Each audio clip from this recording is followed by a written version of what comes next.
Greetings, market rebels. Welcome to this week's sector situation. It is Sunday, December 10th, 2023, and it's about 20 to noon here on the East Coast. I'm Wayne, and we're going to do our thing. Here's our trusty disclaimer. Here is our trusty intellectual property rights notice. And then here is this week's stream from the macro measure video. Just if you can make sense out of that, kudos to you, but at least it's up there in case you wanted to take a screen cap and then kind of know what we talked about if you skip that video. Let's see what we can do here about repositioning things though. So let's do, excuse me, the screen, excuse me, we should have the grid of 12 we normally start with. Let me just minimize this so I can see everything better. And hopefully this will work out. So this is our grid. And I'm really not big on talking about the RSIs at this point on all these respective sectors. I'm going to highlight a couple different things this week on them here and there, kind of things that I think are noteworthy. And the other part of it, though, that I would say is this is really, unfortunately, what macro measure was about, is that, you know, the FOMC is really the big story. We know that, and that's it's the wild card. We don't know what the outcome will be, but it's the wild card. We know that a lot can hinge on it. At the end of the year, so-called Santa rally could hinge on that. The fact that we could maybe sneak some kind of a pullback in finally could hinge on that. I think the pullback will probably be bought unless Powell really throws cold water on things. He could. You just don't know. But the point I tried to make in macro measures, that's the reality. But everything to me seems primed to want to go. If you look at the charts, they all really are pointing towards a lot of bullish stuff. And I think that even here in even here in sector situation, the same thing is true. And so I'll try to cover these more on a I think detailed basis with larger charts. Nothing super extraordinary in terms of complicated technical analysis, this, that, and the other thing. But I think we can look at some things and say, look, these are more good signs. So I really do think if you assume FOMC neutrality in terms of the reaction, if you assume geopolitical type neutrality, right, that kind of big picture news, macro news neutrality, I think the market probably keeps going at least to start 2024. And we made that case in macro measure. So I do think it's going to take, as I've probably been saying now for a while, I guess 3 or 4 weeks maybe, it's going to take some kind of a dynamic shift in the news or interest rate expectations, or the dollar needs to start getting really bid strongly and yields need to start moving up for some reason to really derail this thing, is the way I'm looking at it right now. And I'll show you one chart on that's not sector oriented. It should be right behind here. Okay, that is not behind there. It really should be this chart. I don't know why that wasn't behind there. I thought it was. Anyway, this chart is the Mag 7, and the case I've been making is, you know, as I looked at it the last few days, is that these have been really the leadership stocks for a lot of reasons I covered in macro measure. There's a lot of reasons for these things in a Fed neutral environment to keep going and towards the highest highs, and by the end of the year, maybe even break out from there. We don't need to backtrack and cover that all over again. But look, they had a strong incoming uptrend. They had a corrective consolidation. They then launched, excuse me, when market conditions, I think, were rife for some sort of relief rally attempt. They launched in a big way. They then pulled back to the former resistance and line, converted it to support, and now they're rallying from there. So it's almost like a textbook thing. But the interesting thing is, while the spiders didn't really back off all that much and sort of are closer to overbought, this package is not, this basket, this mini basket, whatever you want to call it, this is not overbought. And so this could easily make a move and not even get close to overbought right now. So you have to keep that in mind, because these are the big dogs, and usually right where they lead, most of the market tends to follow. So let's keep that in mind. Now let's get back to a better look on the sectors. I think I'm going to switch things around briefly, and I will put these back over here.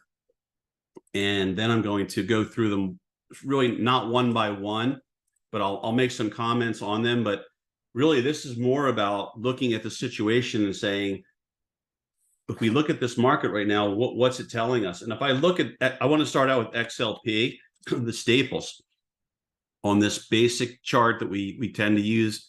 And those staples, they've been doing fine, but clearly, right, they're not really in favor in terms of, if we look at this, we just kind of drop some support on here. I think that's vulnerable, right? And you can see that you've got downsloping SMAs in that thing. You've got resistance at the 100. You're right at the 20. If you lose 20-day support, you can drop down to the 50 there in gold, right? So that group to me doesn't look special at the moment. However, if I switch around and I look at XLY, right, I think this is a good relationship to keep your eye on. That looks really good comparatively. And so to me, right, this thing's trying to break out of resistance right now. Now, I will say that it is overbought at the moment. Technically, it's above 70 on the RSI on the daily, but this is breaking out. You can't really, right, given that it's only a few percent away, if there's a bullish finish to the year, excuse me, that would indicate that, to me, that it definitely has a chance at making a new high. And so I think why that's important is because that tells me that this consumer situation is going to continue to probably percolate for a little while, kind of in the face of all these problems. I think until there's real economic fallout, most people are going to act as if are going to act as if there isn't any, and they're not going to really change their consumption behavior. And a lot of people, especially in this country, maybe are too fond of consumption all the time, or practically all the time. So there's a gap up there. If you look at this versus XLP, it's more of a risk on, is what I'm getting at, right? Like, people are saying, well, no, I'm okay. I'm going to keep spending. And the staples are looking like they could fall out of favor, while this looks like it could continue to break out, maybe make a new high, or at least retest that level. So that's interesting, right? In that, looking at things that way, I think one area which we kind of had as the canary in the coal mine, I think before the market started to really feel the effects, was XTN.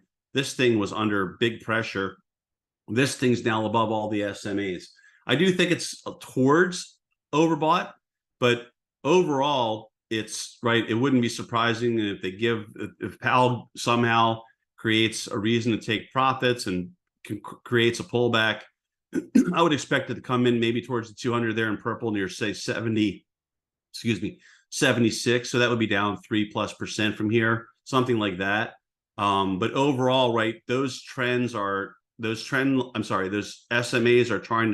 trying to swing. Even the 50 is now upsloping somewhat. So that's usually a decent sign when the 50 starts coming around. Here's the latest example back here when the 50 finally started coming around. You can see what happens. So, not as good. This is definitely, I think, a better SMA complexion than this one here. But it doesn't change the fact that this sector is probably lagging behind in a big way versus other things like the XLK, for example. But that has plenty more room to go if they want to continue to mark it up and assume that things are good. And again, it's acted well. It's got a decent profile right now. Could change with one syllable uttered by Powell. The point is, right now, you have to say that thing is looking like it's more or less switched to an intermediate term uptrend, and it's still trying, and it hasn't shown signs of failure. It's not near support where you'd say if it cracks the support, it's done. It has the 200 below it, and it would need to at least crack the 200 probably at this point in time to really say, this thing's in trouble. So it needs to fall over 3% before you start worrying about it, which means it's in decent shape right now. and it's got room to run. So that's another important sector in my book.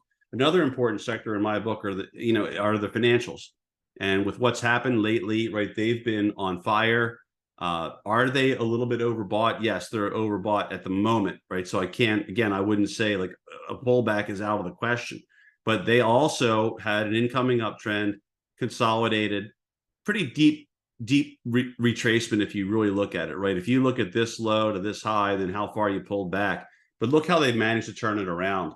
And so again, if you assume geopol neutral, macro news neutral, FOMC neutral, I don't see why, if they do the Santa rally, this thing doesn't try to keep going, right? We've seen a lot of paper in here lately. A lot of it came after the move. So I don't know if that's people fading this, thinking that Powell's going to cold water things three trading days from now, or it's players saying they're going to keep goosing these things. But on a bigger picture basis, I think that, yeah, short-term overbought without question. On a bigger picture basis, though, hasn't even really broken out. So it's not really, in a big, super big picture way, it's not really overdone, right? It's not, you can't really say, well, this is awful. But look, this thing's pretty much been a dog, which is why I've been concerned for one, I shouldn't say why, one reason, part of the reasons why I've been concerned about the market for a while, a couple of years, really. And yet it's right near the top of the corrective consolidation that it's been in. So you're very close to breaking out, and you break through there, right? And everything's sort of neutral to bullish. They're probably going to try to work this thing up. And if you look at the long-term trend of it, it's up, right? It is up. This has been an extremely long pause, and something that's been, wound the way this thing has been for a while. That certainly could deliver a strong move out of this. And that's on the big picture. Like I said, on the big picture, it might really just be getting started. Might. So I don't think that's in a terrible place, is the main point, though. So that doesn't, other than, right, that it's overbought in the short run, that is also just not in a terrible place if you look at it, I think, objectively. So to me, right, there's another important sector that, yeah, it could probably do for a pullback, do well by pulling back a little bit here, but it's really more set up overall to continue to rally at this moment in time, I think, over in the big picture, than it is to fall apart, right? So there you go on that one. But again, things can change quickly. We're just saying this is what we see, snapshot in time right now. Another important sector is energy, and like I say every time, energy has its own situation, right? You got to really dig into what happens in this market, and there's a lot that happens in this market. It's an enormous market, and clearly you got to know what's happening in energy, and this just still hasn't gotten out of its own way. So this is really the thing that's keeping me, and I should have mentioned this in macro measure, but this is really one of the things that's keeping me from thinking everything's rip roaring great right now, right? The way that a lot of people are trying to sell it, or that it will be rip roaring great. Because if everything's starting to really fire again, which I don't know how they can say that, but some people are saying, oh, things are fine, things are going to really start picking up, the usual stuff. I don't know how energy would be this challenged, right? I don't know the specifics of this market. I just want to say that, unfortunately, I don't have the time to cover this stuff in depth with all the stuff that we do. But usually, right, a good strong bid for energy is a good sign overall, and there just isn't one. There just isn't one. And XLE, I mean, the oil future has been even more challenged than XLE. XLE has wanted to, I think, run a little bit more than the crude future. You can see the crude future has probably gotten even a little bit more whacked, right? So maybe the good news would be, maybe it got overdone there. Maybe it got oversold, it got stretched to the downside. Maybe there's at least a relief rally, and that really couldn't be surprising. But the bottom line, to me, is just that the sector really hasn't had it. And I think, fortunately, we haven't gotten smoked in this one. I actually think I had an I want to say I had an OIH or XOP bear that's still active, I think, till the middle of this month, that I hope some of these UOA traders have been using to go to trade the downside that we've had. I don't know if they have, but a lot of times there's so many ideas that we find, despite trying to narrow it down. There's just so much options activity these days. We end up with so many ideas, but I'm pretty sure we had an idea in this one. But the point is, right, these just haven't been doing well. And fortunately, the triggers that we select, and not holding the trigger is such a big deal.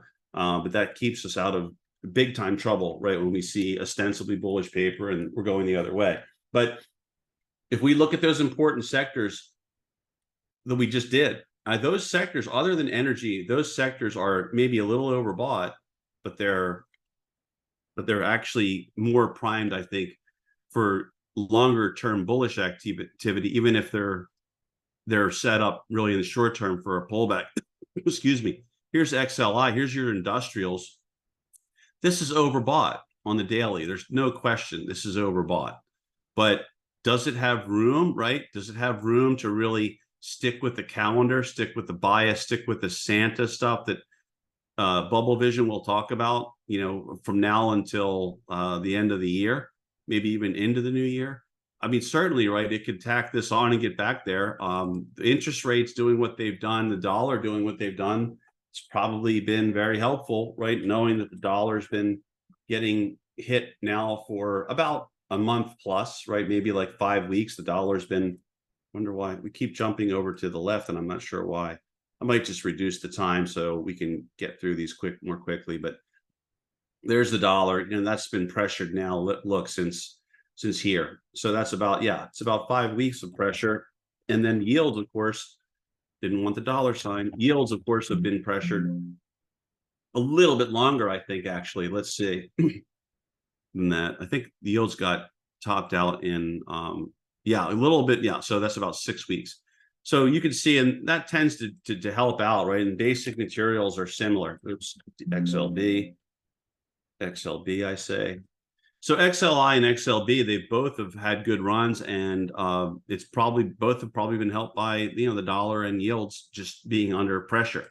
So, but as far as the big dogs, like I said, those things that are critical things in my mind, other than energy, everything's maybe a little overdone, but still overall looks good. It doesn't look like it's on the precipice of getting the living daylights kicked out of it.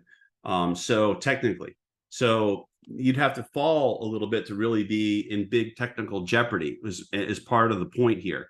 So that's why, to me, the bulls have a lot in their favor right now. All that really needs to happen is for Powell and news, to not really radically shift against them. And I think they end up doing what they do in most years, which is in the second half of December to start marking this market up, end of year markup, and all of a sudden they're about as genius-like as they can look at the end of the year, with things topping out near the highest highs they've printed, maybe even all-time highs for all we know. Maybe because hedge funds just keep fighting, it's going to help add to the shorts, and by the end of the year, they're going to have to scramble to buy. It'll create another frenzy. But look, one of the leaders has clearly been XLK. We've been covering this. This is, other than the fact, right, that as traders, we want to try to capture here to here, ideally, but we know that's, most of us would probably admit that's unrealistic. So capturing the middle 80% from, say, here to here would be really great, right? If you could do that. That's been a hell of a move. But look, you've got your rising SMAs. All of these are rising, all of them. And the shorties are stacked above, right? 10, then 15 in red, then 20 in blue, and so on. They're all stacked up the right way, 50, 100, 150, 200. And they just held that 20 like a champ. And, right, they've been under pressure on a momentum basis, right, for weeks and weeks and weeks because they went sideways and pulled back small. Now they're almost ready to break out and go.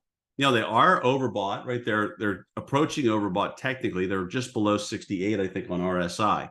But just below 68. But that, in a time of year like this, with what we have set up, again, without news, they're probably going to try to push these things up. And look, they made a new high. I believe this high is the highest high. And as I showed earlier here and in macro measure, I focused on it more. You know, the mag 7 are ready to go and lead, and this is also a leadership area here. And SMH is close to breaking out, which we should cover. Another important sector. And Nvidia has corrected and could try to challenge the high. And this has a nice strong push higher, corrective action, and then it's ready to. I have a resistance line right there. So, you know, I would say forget about the Bollingers for now in red and green, because those, if you notice, those Bollingers are pretty narrow. And so really like leaving the Bollingers when they're narrow is not the same as leaving the Bollingers like it did up in here when they're much wider, right? So that's part of it. The way I read them anyway, the way I learned to read them were from trial and error, really.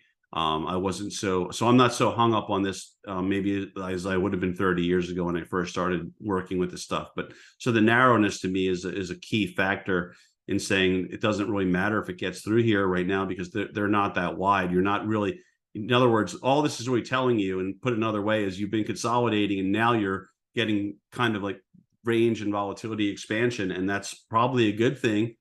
Again, in the absence of news. So I would say, reiterating, if you assume news neutral situation from here through the end of the year, maybe into the new year, I think the gang's going to be the gang and do what they can. It just all, we don't know what news could hit geopolitically. We don't know what news could hit in a macro sense. Something could hit at any time that we're unaware of, we're not expecting. And of course, the Powell wild card. But if you just get neutral out of that, they spin it positive and you go, is what I would say. And another important sector that looks really ready to go. And you could say, well, it's overbought. Maybe it is a little bit right now, but it did have a decent pullback from 165 into the mid 150s for a few weeks. So I think that took the froth down. And so I don't really think it's that overbought at the moment. And I would also argue that the leader of this is not even close to overbought, right? I've got Nvidia, which all these guys own. I should say gals too, but all these asset managers own. And if you look at this, I mean, right, the way that Nvidia is viewed these days, it wouldn't shock anyone that's been around Wall Street for them to mark this thing up towards the high by the end of the year, if possible, because it's so widely owned. Everybody thinks this, that, and the other thing about it. People want to say they're in Nvidia. You know, it's maybe not a smart way to approach things, but remember, when you're operating with other people's money, it's easy to be a little bit more cavalier and do things that maybe are not necessarily that smart. But from what I've seen here, this company seems to be a darling still, and there's great things expected still. And I think it's on the cusp of breaking out. The resistance line I just put there, it closed beyond on Friday. And I think if you get through that 20-day there, and that's at about 480, what's really going to stop you? Yeah, sure, there's a few flat lines, but if the market's rallying, if Powell's not cold watering the whole affair, this is really a nice looking thing where you break out, you pull back, find support at the 50 and 100 like a champ, and start bouncing from there. I mean, this is really what you like to see if you're in an uptrend. And a lot of these SMAs will start to sort of slope and stack again, and you'll really have a powerful SMA complexion that a lot of people like. And there's your breakout, you know, pretty much right there. I think that they broke out of that corrective activity, took it up. They pretty much came back nearly to it. They substituted for the resistance line, which is now really a support line because we're above it, that I'm pointing to. They really substituted the 50 and 100. So in other words, it didn't even retrace back that far. So that's also, to me, a good sign, small little good sign. And again, remember, I've been flat out an economic bear and remain so, but I just don't think you should trade or invest that way. You really want to be oriented with the simplest thing there is in technical analysis, which are the trends. You know, and I think if you use options the right way and you stay in line with the trends to the best of your ability, you can crush it, frankly. But that's where I'm at on that. It's a whole different story. But I don't know if there's any. Oh well, XLC. I mean, tell me what you don't like about this chart too. Another kind of leadership area. What don't you like about that? The bands are super narrow, right? So it's not like we have to worry about it getting extended beyond our Bollingers. Very strong trend, respectable but relatively mild pullback.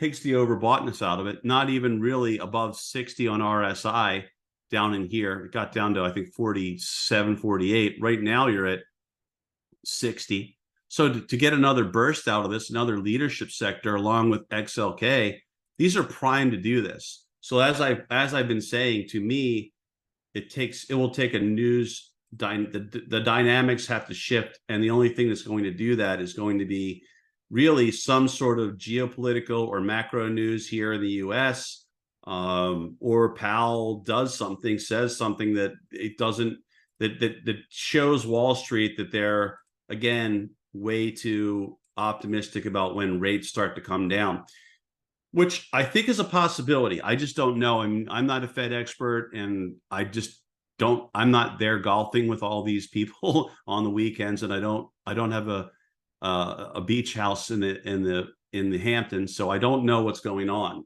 But it just, to me, I would think that he would probably at all costs, unless he really thinks Wall Street is way too far ahead of themselves, which it could be true. I don't think he's going to want to try to crack the market here in front of the holiday season. Usually, I can't say like with empirical data backing me up, but my sense is that doesn't happen that often in my 30 years of being an options trader. So I just don't pretty much full-time options trader or whatever. Over all that time, I just don't remember that many things happening at that time of the year that are like that from the Fed. Could be, I don't know, but I just don't recall many. Breaking out, right? XLC is breaking out after a nice pullback. Didn't even make it back to the 5100, but it did actually use a line we had there. So again, this is for those old timers in technical analysis that love see the breakout through, the pullback to, the hold, and then the bounce and go. So this sets up for another, this is set up for trying to take another leg towards the highs and maybe going beyond the highs. And if they do, right, there's another leadership sector that's breaking out. And again, it flies in the face of I'm point blank, flies in the face of my take on the economy. But as I keep saying, probably more than people care to hear, I wouldn't invest or trade that way. I would go with the trends, because the thing that lies to me least are the charts. That's what I've found in my time. So I don't think it's really worth, some of these other sectors are really not worth going into. I'm not really going to spend any time on XLU or like XLRE and things like that. I do think that XLRE, it's a very important sector. It's sort of under in terms of what could happen there, I think in XHB. But remember, they're all reacting to the rates. And as we said, we wouldn't fight against, as insane as this is in my mind, and I'll tell you why. I just don't think, with housing prices being where they are and with interest rates being where they are, that this housing market is going to remain super strong nationally.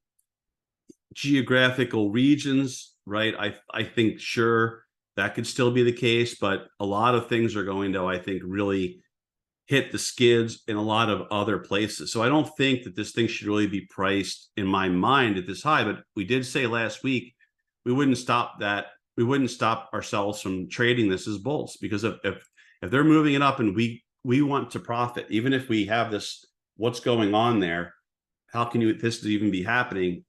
I don't really, I really wouldn't let that get in the way. And you have to admit that the technicals look good. They've got a cup and handle, just like they do in other things, the markets, the cues. It's this pattern's everywhere. It's a very bullish pattern. This could be part of ultimately part of the suck-in, right? It could be the part of the the bull trap of 2024, where the bulls just, did their normal thing, and they got ahead of themselves like they usually do. And I always say builders seem to build off a cliff.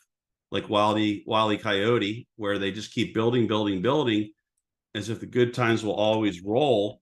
And then you end up with this glut, right? This housing glut, and you have these unfinished housing developments, and a lot of builders go bust. I've seen it many times, but I wouldn't expect it to change. I've seen it so many times. But the reality is that all these things have been improving. I think we've been noting that, and so there really isn't anything super bad to say about it. I did neglect to cover XAU last week and things like that, so I'll touch on that. But I apologize for missing it on maybe both videos last week. But these are lagging behind in a way because gold has really roared, but they did have a pullback. And the way it's pulled back, it's kind of coming back to maybe that a breakout level. We'll have to wait and see. But if you go and look and say, well, why did this thing do this? The dollar started turning around. The dollar started turning around right before this. So as this was kind of up in here, the dollar was starting to turn around. Then it really started to pick up and move higher. And then this, of course, got sold off. So just keep that in mind. Remember, this area may be we don't know, but I mean, it's historically been one of the most manipulated markets of them all. They've been busted many times for manipulating this. And again, like I always say, it's the wimpy effect, where I'll gladly pay your $10 million fine several years from now if you allow me to loot the markets for tens of billions, if not more, today. So who wouldn't do that, right? If you're going to get the slap on the wrist that they usually get, why not loot the market through manipulation? That's basically what it amounts to. But you can see that just keep your eye on the dollar. If you're trading these and you start to see the dollar perk up, I'd very much roll at the very least. And if you start seeing the dollar really start to scramble, you'll know, because this thing will probably be getting sold off. So that's nothing really new there. But you can see that GLD definitely outperformed XAU, excuse me. So just kind of keep that in mind. But this still, to me, is poised to do more. But I would say that these trends have improved. I've been sort of a little bit hesitant to get really bulled up in this. Things have improved, but they're just not still completely there yet. So maybe what it's going to take is another higher low in the XAU above trend. Maybe we could just for illustrative purposes, right? Illustrative purposes, we'll move our resistance line a little bit, and we'll just we'll move this one to where it captures those two highs. And we'll leave it alone now. And maybe what it needs to do is kind of pull back towards this, like we've seen, put in a higher low here, and then start to work its way back up. Maybe. We'll have to wait and see, but it just really had a great run. That's what I say. Short-term trades are actually not bad in there sometimes. It's just being a long-term hodler is the problem, because these guys tamp this stuff down. And I don't know who can really deny that. So we covered SMH. We covered a little bit here and there. I really think, as I said, that you've got to keep your eyes on this. And I know this isn't really sector situation stuff. It's more macro measure stuff. But, excuse me. I don't know why I always skip over Google and then come back to it, but I've got that. Something's wrong. I don't know why I do that. But anyway, this is really, to me, a big key at the moment. I don't cover this every week in either video, but I did in both these this week, because to me, this little basket, right, of Mag 7s are technically look really good.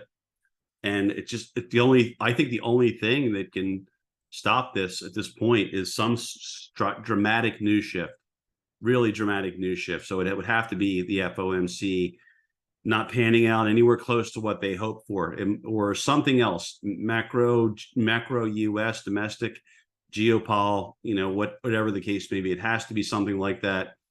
Otherwise, I think this really looks good. I mean, you're at a 58 on the RSI right now on this thing, and after a nice pullback, and now you're finding yourself again. And we know what the calendar does, right?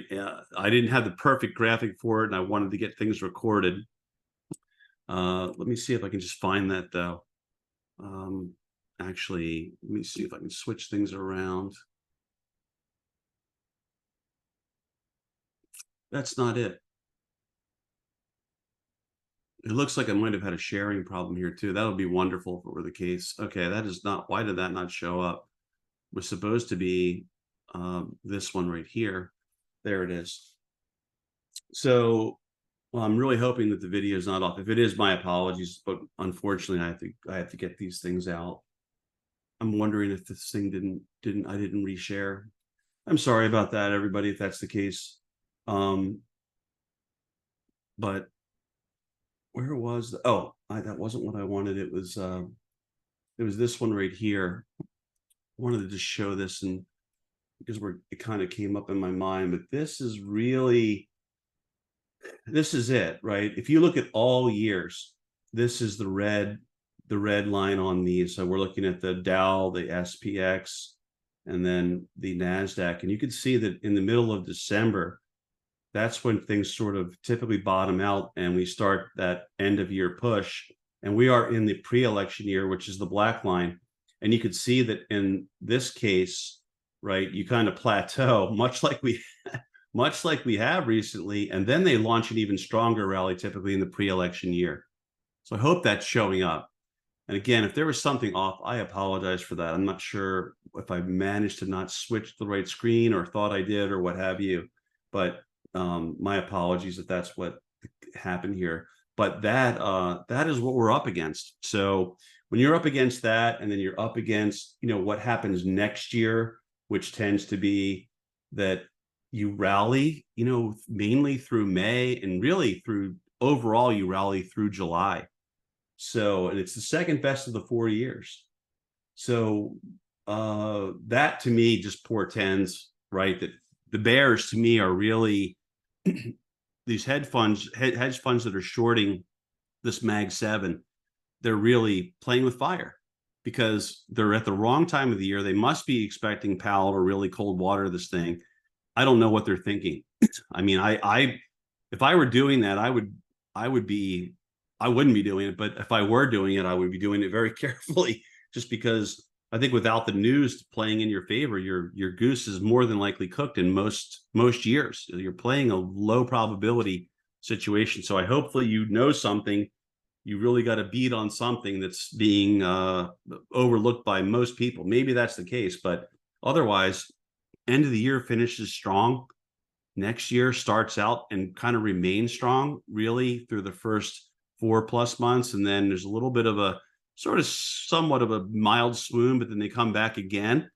And then they kind of neutralize things all the way through the election because people are unwilling to commit. They don't know what's happening with whatever new administration or continuation of the current administration. And then they start to resolve things bullishly towards maybe towards in November, I think post-election, it starts to pick up again. So it's the second best year of the 4. You can see what happens here on these particular graphics. So this is really not good. If you're somebody in the hedge funds, I think that's shorting, unless again, something.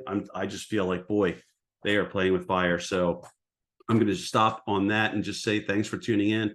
Hope something I shared with you helps you out this week or week in the future. I want to wish everyone a great finish to their weekend, a great week, upcoming week. And I'm sorry if there was a problem where my screen did not switch. I apologize in advance if that were the case. So I was a little surprised by the way things switched around when I made that adjustment there a few moments ago. So everyone take care and thanks again.